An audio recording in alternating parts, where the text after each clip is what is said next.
Assalamualaikum, oke, jumpa lagi di FGR Channel. Terima kasih karena klik video ini, semoga bermanfaat. Oke, hari ini kami akan tunjukkan satu bunyi apabila terhilang lupak ataupun lalu bandul ataupun jalan rata, kena ada dengar bunyi deg deg deg deg deg deg deg.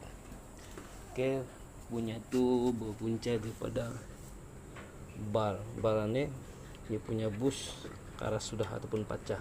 Ya ada dua. Kalau untuk ini kita Toyota Vios NCP 42 ya ada dua, satu dua yang di sini. Oke, satu dua. Oke, saya akan tunjukkan bunyinya. Oke, bunyinya boleh hilangkan lupak atau jalan darata.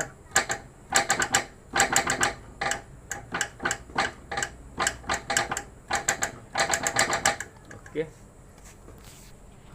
cuma itu bunyinya.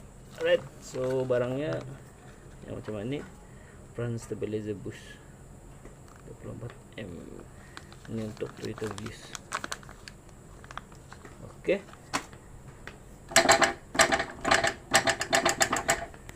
terima kasih, jumpa lagi di next video. Bagi yang belum subscribe, jangan lupa subscribe, like, comment, and share. Assalamualaikum.